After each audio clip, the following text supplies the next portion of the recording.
1962 அண்ணா நிற்கிறாங்க கனெக்ஷனில், கலைஞர் நிற்கிறாங்க.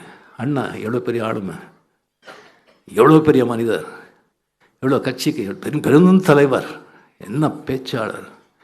அவர் பேசின பிறகு கலைஞர் ஆகட்டும், நெடுஞ்செழியன் ஆகட்டும், சம்பத் ஆகட்டும், நடராஜன் ஆகட்டும், யார் பேசினா கூட, சம்பத் ஆகட்டும், யார் பேசினா கூட வந்து இதாகாது. ஒருத்தர் அந்த மாதிரி பேச்சு. அதுக்கப்புறம் அண்ணா பேசுவார், இவங்க பேசுனதெல்லாம் ஒன்றுமே இல்லை, அப்படி ஆகிடும்.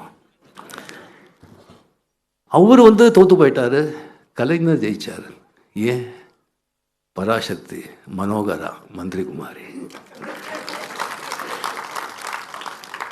தமிழ் மக்கள் கலை வந்து எந்த வகையில் இருந்தாலும் அதை ரசிக்கிறதுல வந்து மன்னர்கள். அந்த கலை எங்கே இருந்தால் ஜாதி மதம் பேதம் மொழி எல்லாம் இல்லாமல் தலைமையிலே தூக்கி கொண்டாடுவாங்க. ஹேட்ஸ் ஆஃப், உங்கள் கால்களுக்கு நான் வணங்குறேன். பிளே ஸ்டோர் மற்றும் ஆப் ஸ்டோரில் இருந்து பாலிமர் செயலியை QR கோடு மூலம் பதிவிறக்கம் செய்யுங்கள். செய்திகளை உடனுக்குடன் பெறுங்கள்.